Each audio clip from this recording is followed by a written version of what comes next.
Alright, so I'm here to kind of show off some of my writing, or not writing, art process in regards to this, Plunging into the Mouth of God, a Mork Borg design I designed all by myself. The reason I'm showing this here is to sort of give some input into how my process works. I know I said that already.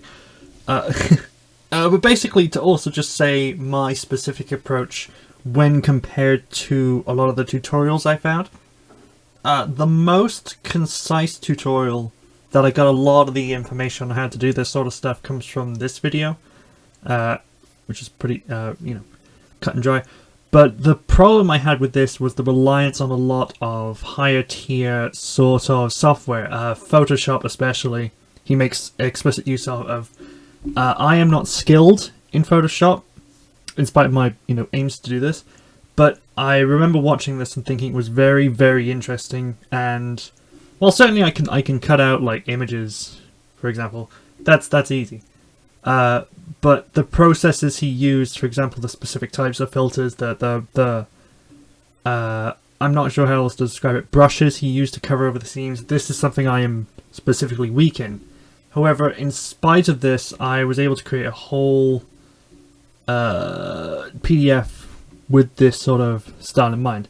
It's not perfect. The art here is still very ramshackle, but I found some unique approaches that I wanted to kind of explain here for how I sort of overtook the challenges given to me. So a lot of my images, I will go to the photo brushing collection here. A lot of the images I've gotten have all been publicly sourced online. I have a whole collection all sorted out, split into different things for, specifics I would need it. Generally, I tend to break up things like human sculptures, like marble sculptures and skeletons, into persons, and then armors, even if they are full armors, into a separate category entirely. This is because I kind of like to create a baseline body, as we can see here with the Inquisitorial Cadre, one of the forces I put into the book, where the baseline of this is the body of a painting. The heads and the arms are being chopped out, and armor pieces have been laid on top of this, all within Google Slides. Now, Google Slides is an open to use software. There's no... It's public use, so everything I'm doing here is completely fair game for everything I would want to do. The Baron, for example, is quite one of the big pieces I enjoyed making a lot of. For the specific parts of each of this, a lot of my sources for this was the Metropolitan, which has a huge collection of displays for things like armor, things like weapons, things like clothes. This one specifically is 1620s, a doublet, which is kind of like a shirt thing. And it looks alright, I thought, but the problem with it is it's very hard to build up a human when you're missing a lot of the baseline stuff, right? You can't just slap this on top of an already fully formed body. So with something like the Cadre, which is a specific, that's a person from a painting, this was much the other process of making a person out of individual body parts. As we can see here, there's the gorget, or I don't know how to say it, comes from somewhere else, which is just a cover over the seam between the head and the neck, which is looks pretty bad. The face comes from, you might recognize it as Caesar, right? One of the big, lots and lots of open domain portraits and sculptures from there. The hat itself comes from a painting. The shoulder pads all come from basically the same pad, but just inverted, because you can use flip horizontally and vertically for when you want to get perfect on both sides.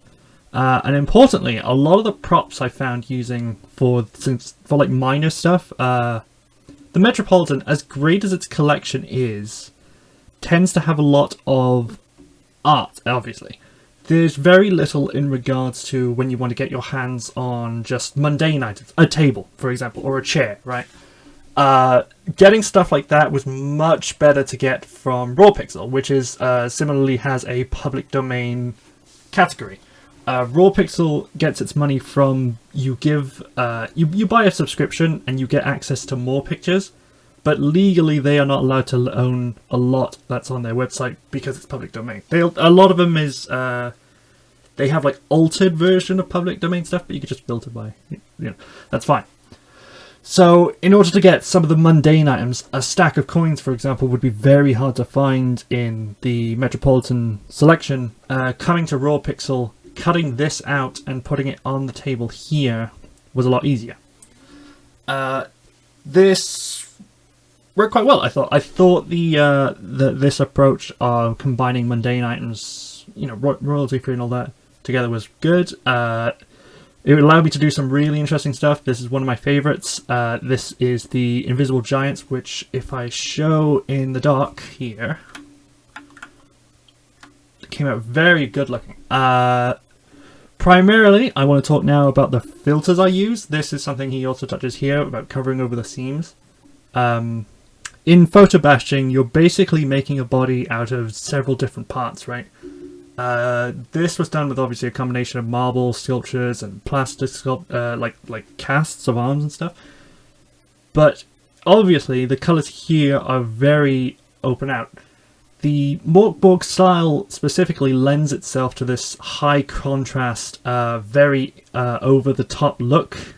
So it's much easier for something like Mork to get away with this, where I could see the outline, and the joke of it is the Invisible Giants appear as outlines, and so you're able to get this ghostly ethereal look but still maintain that warped sense of proportions, right?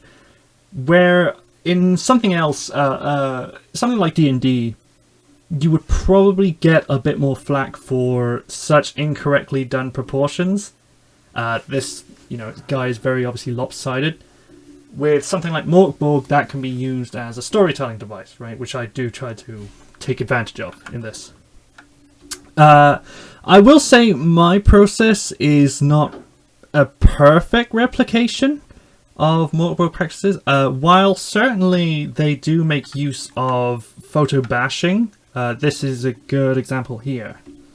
This is a medical diagram which is pretty popular in punky circles, which is basically an old medieval drawing of showing the different harms that could come to the body, medieval styling. And throughout the book, they do make use of public domain arts. The Deluge is one of the big paintings, is just used as a background here. The Mork style doesn't as often use photo bashing, nor do I see it a lot in actually like indie stuff, right, where people have created their own.